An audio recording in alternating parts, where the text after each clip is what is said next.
Pocket Kings is the second most powerful starting hand you could possibly be dealt in No Limit Hold'em, which is great, but for some reason, this hand can still create a lot of confusion for players. How many streets of value should you go for? How should you play on an ace-high board? How often is that ace going to pop on the flop in the first place? That's what we're going to talk about today. Let's get into the science of Pocket Kings. Good morning, how are we doing today? My name is James Sweeney, aka Split Suit, and welcome back to another video in the Science of Poker series, where we analyze popular starting hands from a technical point of view and give you tips for playing these hands better both pre-flop and post-flop. And today we're going to analyze Pocket Kings, an extremely powerful starting hand that you have to know how to play. You have to know how to play it pre-flop, how to play it post-flop, how to play the good spots, and also the bad ones, and that's what we're going to get into and talk about. Now before we get into the really technical analysis of this hand, let's try to understand why players tend to love and even sometimes hate Pocket Kings. So starting with why players tend to hate this hand. First is because it can feel like it always runs into aces pre-flop. Of course it doesn't, but sometimes, especially when you're running bad for a long period of time, it can feel like it always does. People can also hate Pocket Kings because it loses a huge amount of its value as soon as any ace hits on the flop, turn, or river.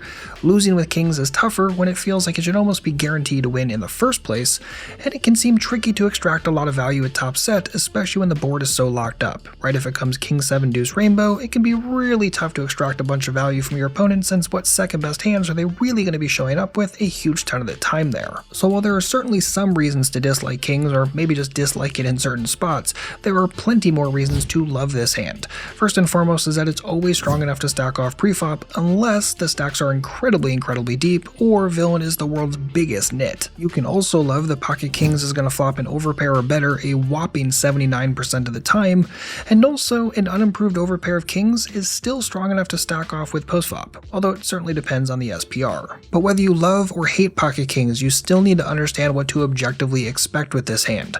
So first and foremost, it should obviously be a huge winning hand in your overall database, especially over a good sample size. You should expect lots of 3-betting, 4-betting, and 5-betting preflop given the opportunity to do so. You should definitely expect some preflop stack-offs with Pocket Kings, especially when stack sizes are more shallow or you're in later position with deeper stacks.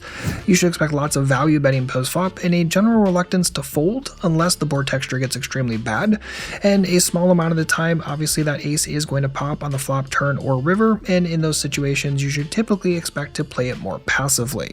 We have the general big picture idea of Pocket Kings. Let's get into some of the technical analysis, and to do this we can open up Flopzilla Pro, and in here we can plug in Pocket Kings over in the matrix and see how it hits across all possible flops right here in the center. And if we look first at smashes, which were just considered to be sets or better, we notice that's happening 12% of the time, which is exactly common for all starting pocket pairs.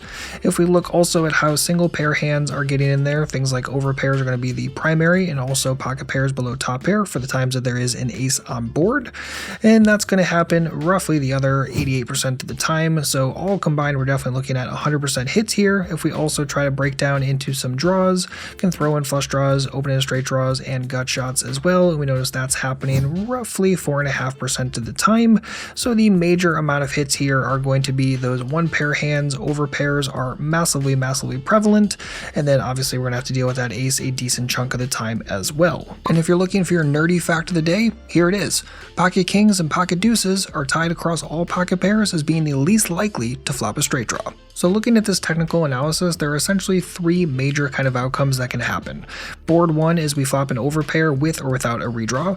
Board 2, an ace hits on the board and we have second pair. Or board 3, we flop a set or better. And we're going to talk about post-flop tips for all of those in a moment, but let's start by talking about some pre-flop tips with Pocket Kings, just to make sure we make it to post-flop properly. So pre-flop tip number 1 with Pocket Kings is to just be aggressive. As a pure default, isolation raise, 3-bet, 4-bet, 5-bet, whatever it is, you don't really want to get into a habit of playing this hand really passively. It's not that you never do, but as a pure default, aggression is going to go a long way. And if you look at something like comparing Pocket Kings to Pocket Aces preflop, Pocket Aces is going to get slow played some percent of the time, Pocket Kings much less likely. and the key difference is simply that pocket kings is more vulnerable than pocket aces. If you have kings and your opponent has a random ace-x hand, that has close to 30% equity against you, so letting those hands see a flop for free or very cheaply is not ideal. Tip number 2 is to make sure that you squeeze with this hand pre-flop, and that's 3-bet squeezing and even 4-bet squeezing. You really don't want to play this hand in a bunch of multi-way pots, and if you're in a squeeze situation where you have the opportunity to do so, by definition there's a possibility of it going multi-way, and if you just flat or play it passively, much more likely you have to go multi-way with it. You really don't want that. Heads-up scenarios are much better for pocket kings, and as such, squeeze away and get more value that way. Tip number 3 is kind of an obvious one, but almost never fold with kings pre-flop. If you're constantly trying to find hero folds with pocket kings, I would actively avoid it. Now, it's not to say that there aren't times to do so. Again, if stack depth is extremely deep and or your opponent is just so incredibly nitty and they're just really never ever going to get anything in pre-flop other than exclusively aces, fine. But if you're constantly trying to fold and play this hand super passively or worse, foldy pre-flop, you're doing yourself a massive disservice. I mean, if you're going to constantly fold the second best starting hand pre-flop, what the heck are you playing? You're probably way too nitty, and that's definitely something you want to start fixing, like, now. Alright, so assuming you've played preflop well and you're getting to postflop correctly, let's talk about some of those general board situations we were talking about earlier, starting with the times that we flop an overpair with or without a redraw. Alright, so tip number 1 when you have pocket kings as an overpair postflop is to understand that dry textures are massively favorable for you. So take a situation where you 3-bet with pocket kings preflop, your opponent calls, your overpair could have equity over 80% on safe textures, say 10-4-3, even 10-4-3 with a flush draw on it, just to be fair. Now, on textures with a lot of mid-range coordination, such as 9-8-7 with a flush draw, the equity of kings is going to drop to just over 60%. And for side-by-side comparison, we have around 61% equity on a texture with an ace. In other words, an ace-xx board and a 9-8-7 with a flush draw board gives you roughly the same amount of equity when you have pocket kings. In a worst case scenario, your equity is going to be a little bit lower, around 55-ish if there's an ace and some mid-range connectivity, say ace 9-8, something like that. But just kind of keep that in mind when you're getting really comfortable with your overpair. If there's a lot of mid-range coordination, not as good for you. Tip number 2 is to understand that kings as an overpair postflop is usually strong enough to extract 3 streets of value, even if the flush or straight draw gets there. Now, tip number 3 is that if the straight and flush draw both get there, typically that's a situation where you're going to have to slow down and you might only be able to extract 2 streets of value, so keep that in mind. And the final tip with the overpair is to be very unlikely to fold at postflop if you end up facing a triple barrel. Now, this shouldn't be something that happens a ton of the time since you're not going to slow play a preflop very often, but let's just say your opponent leads into you on the flop or something like that.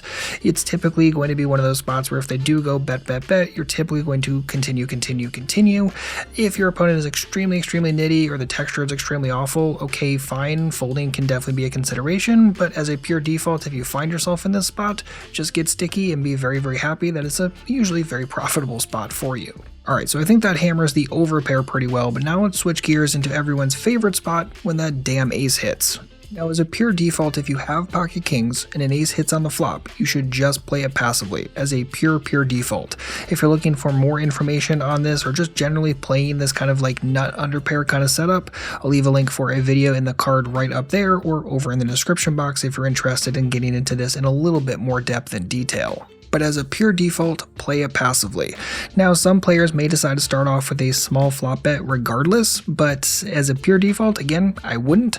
Or if that ace pops later, let's just say it's a safe flop, but then the ace pops on the turn or river, at that point you should definitely be switching gears into more of a passive line, which means checking behind, checking to your opponent, not really trying to massively build the pot anytime quickly. Our main objective in these situations is to try to reach showdown and try to see if we can extract 1 street of value somewhere along the way, which means that if it's a safe flop and then an ace pops on the turn or river, well, we already got a street of value somewhere along the way, so cool, we can play passively on turn and river and all is good.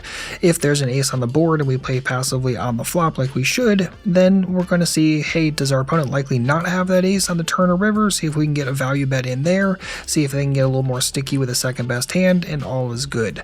Again, we're trying not to massively bloat the pot when we have something like kings on an ace high board. Again, whether it's on the flop or or it comes later in the hand. Let's change gears one last time and look at situations where we have kings and absolutely obliterate the board with a set or better. So it should go without saying that when you absolutely obliterate the board with pocket kings, you are good to play for stacks. The only real exception is going to be on a 4 straight or a 4 flush board, then obviously slowing down makes a little bit more sense. Now that being said, when you have pocket kings, you end up flopping a set on a dry board. Again, that situation where you have the board really locked up.